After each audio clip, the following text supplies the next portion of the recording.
Material ve vaziyet.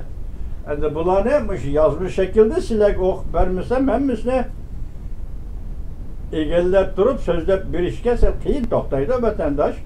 Şu yazmış şekilde anlayışsımdı bunu. 8. ayın 14. günü 3. umumi yig'indan keyin bek sezgör bulup ketken bir ay. Vaziyetning yönelişi o'zgardi. Harorat o'zgardi. Mavzulu xabar 8. ayının 13. gün Vanvitor betida e'lon qilindi. Xabar mundaq boshlandi. Liangzi Fujian obzori.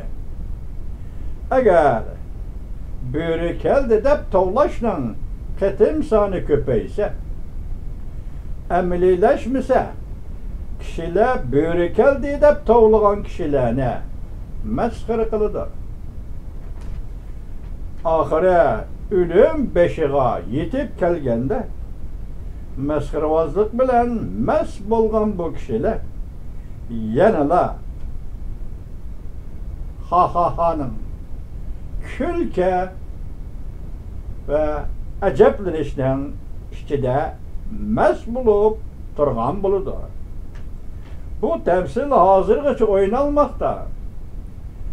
Nima ishga shundoq bo'ladi? Çünkü insanın fizyolojik kurulması onun yaxşı görüşü ve yaman görüş hayişini belgileydi. Adam erken azadlık yüzlünüdür. Belki muqimlashish seviyesi tüven bulgan xatarlar farazlarni chetga qaqildi. Şu arlıqdaki farazlar qiyoslarning hammasi saviyasi tüvendi. Lekin xatarlik farazlardir. Şunlaşqa inson bolasi bunda xatarlik farazlarni chetga qaqildi. 3. umumiy yig'indan keyinki 20 kun ichida nurg'un hodisalar sahardagi shalom tumon ichida atrofga yeyilishga başladı. Biz bu vaziyetni 8 xatga yig'inchoqlaymiz. Vaziyetning yönelişi o'zgardi. Bu 4 xat vaziyetning harorati o'zgardi. Bu 4 xat Xitoy tilida 8 xat. Yani elimdeydi vaziyetning yönelişi o'zgardi. Vaziyetning harorati o'zgardi. Çünkü devlet işçiga qarab baqaydi. 7. ayının 15. günü 3. umumiy yig'in ochilgan kuni Xi Jinping shamol daribdi degan xabar tarqaldi. 7. ayının 18. günü 3. umumiy yig'inning yepilganligi to'g'risida xabar berilmadi. 7. ayının 19. günü Cungo Merkezi Televizyon Stansiyasi 3. umumiy yig'in oxirlashganligi to'g'risidagi video filmni tarqatdi. Lekin bu video film kesib ulab tarqatilgan yolg'on video film bo'lib chiqdi. 7. ayının 15. kunidan boshlab Xi Jinping o'zini daldiga oldi. Yoshirni oldi. Ta ki 7. ayının 20. günü yasalmış Xi Jinping'ni o'ttirg'i chiqarib Vietnamning Jungo'da turishli bosh elchixonasida paydo qildi va oshkor qildi.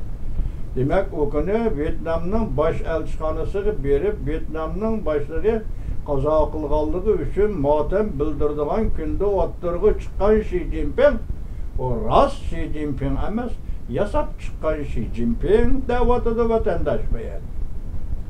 Shu kunlarda Riboyana xalq gazeti, Jefan Jumbo Ozodlik Armiya gazeti qatorli partiya matbuotining bosh tetonida Xi Jinpingni xabar qilishning qitim soni aziyib ketdi.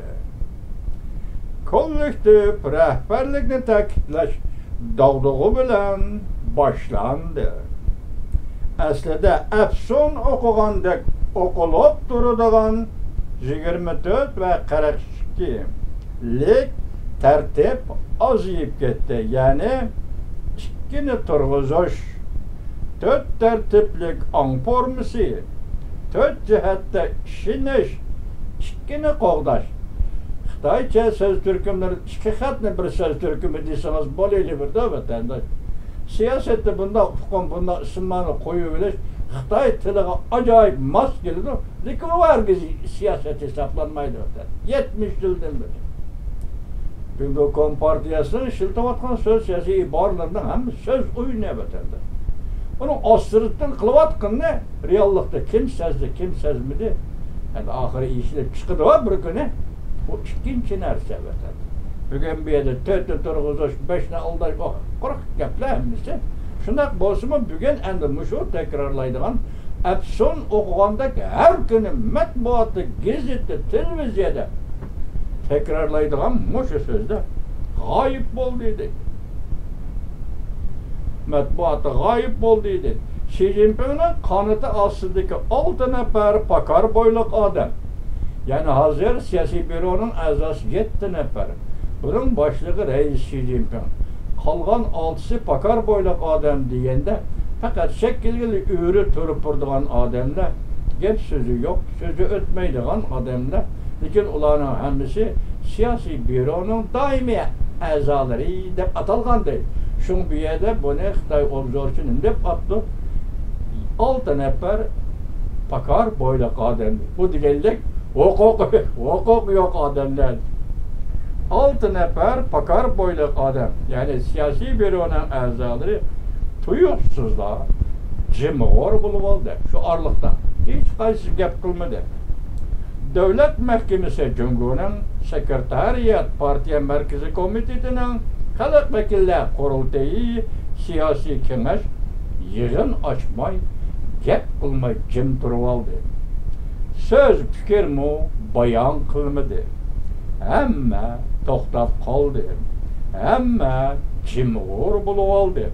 Bo'libmi kishini hayron qoldiradigan bir taraf shuki, vazir Li Chang Merkezi Komitet İşhanəsinin müdiri Seyçi siyasi büro əzası Zhao Wang Hu'nun siyasi büro əzası Wang Hu'nun qatarlıqla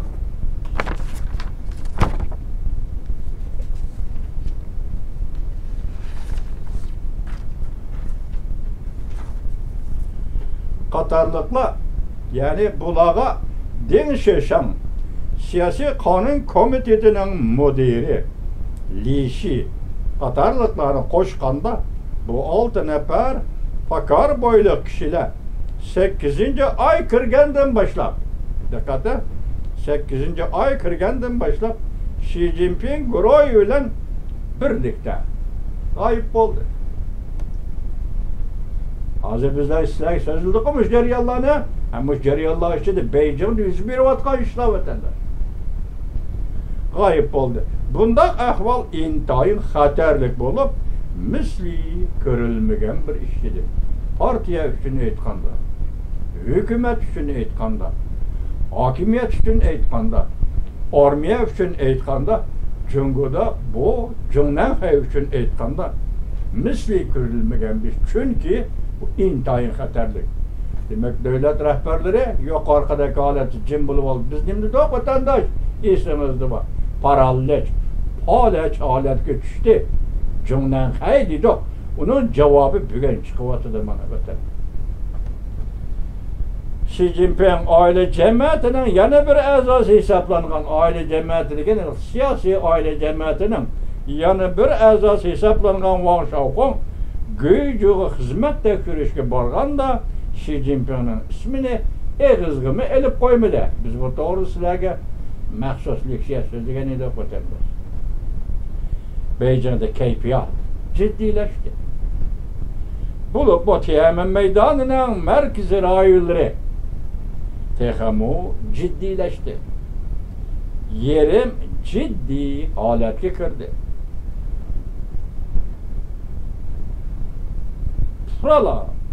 Çünkü fıralları, Beijing fıralları Tianmen aldıdan ötkende qattiq tekşürülüşke başladı. Bütün memleketten, çünkü memleketten Beijing'e kiradigan hava yolları, temir yol, asfalt yolla qattiq boshqarish tertib jarayoniga kirdi. Sharqiy Timor prezidenti ve İtalya veziri bilen görüşkenden başka Xi Jinping hazırgacha aşkara görülmedi. Özünü aşkarlap oturuğa çıkmadı. Hazırgacha bugün 14. gün kelgen habercim ama hazırgacha özünü aşkarlap oturuğa çıkmadı.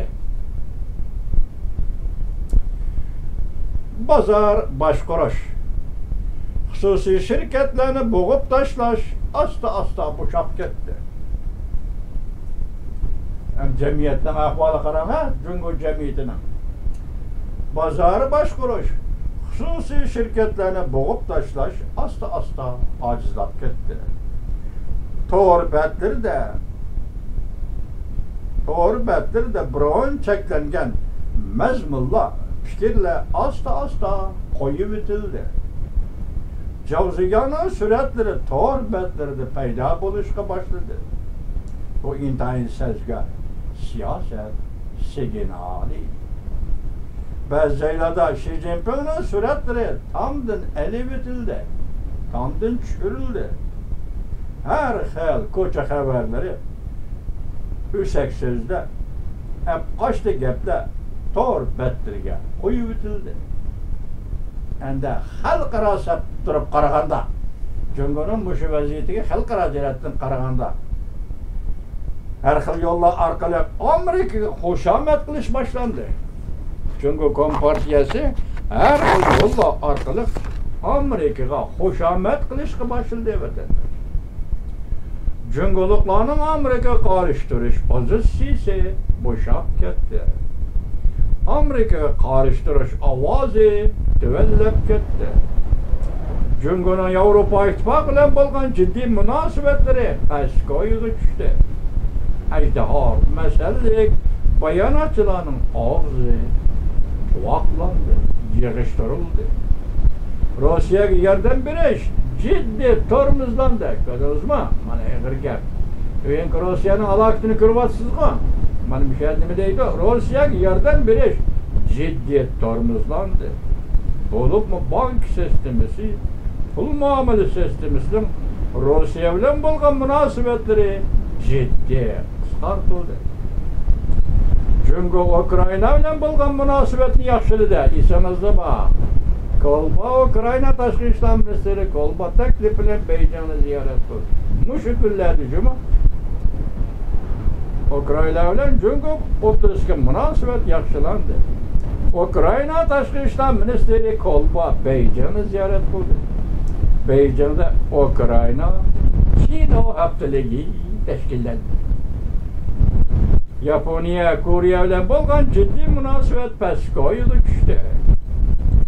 Cungo davlat ichida qizil pachatlarning Koreya ve Yaponiya to'g'risidagi fitna fasadlari aziyishga boshladi. Bu shu vaziyat o'zgarishi nima? Cungoda bo'layotgan o'zgarishlar nima? Tayvan bo'g'ozini jiddiy vaziyatda pastlab ketdi. Cungo'nun harbiy aeroplanlari, harbiy parxodlari parakanda qildigan ishlar to'xtadi.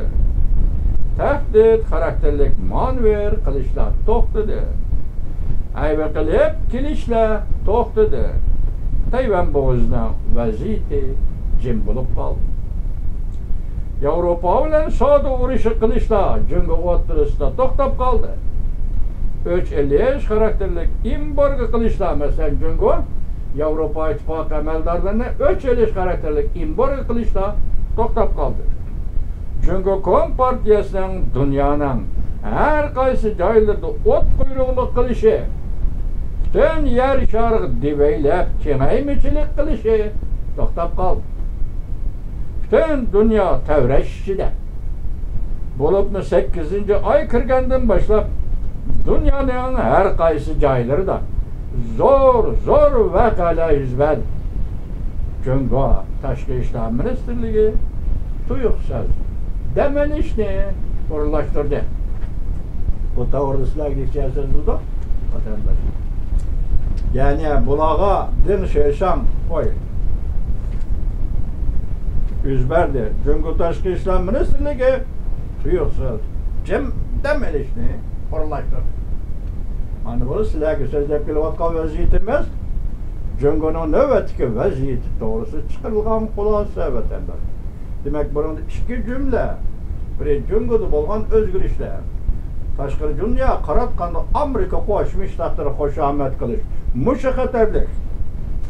Bu Cüngü'nün xushomat qilishi degan musha xatarlik. Endi o Amerika Qo'shma Shtatlari 40 yildan beri Cüngü Kompartiyasi nima, Cüngü xalqi nima, uning tashqi siyosati nima, Cüngü Kompartiyasining millatlar siyosati nima, hozir Tibet Uyg'ur Amerika Qo'shma Shtatlarining oltin turti hammani bilib bo'ldi. Hamma ko'rib bo'ldi Amerika Qo'shma Shtatlar davlat majlisi hammani bilib bo'ldi, ko'rib bo'ldi. Lekin Xitoyning xushomati boshlandi. Musha orliqni yana ezib ketadigan ish bo'ladimi deb siz biz ansiraymiz. Lekin Amerika Cüngü Kompartiyasi to'liq tushunib bo'ldi.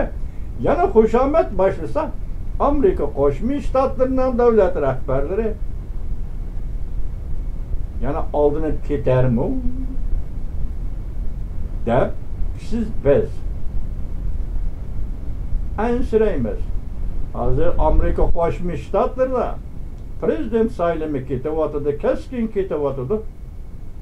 Hozir o'zini prezidentlikka nomzod qilib ko'rsatgan sobiq prezident Cumhuriyetçiler Partisi mansubi Donald Trump yaqindan beri Xi Jinpingni maqtashga boshladi. Xi Jinpingni yaxshi deyishga boshladi. Siyasetning o'zgarishining qanday bo'lishi mayli yaxshi yomon bo'lsin, bir Amerikalik prezidentning bir Amerika davlat prezident bo'ladigan yoki bo'ladigan saylanda ketayotgan bir arbobning Xi Jinpingni yaxshi deb maqtashini siz biz qabul qilolmaymiz vatandaş. Ben benim şu növbetdeki saylam, Amerika'daki saylam tutan pozisiyonmuş. Büyük vaziyetimiz benim şundan.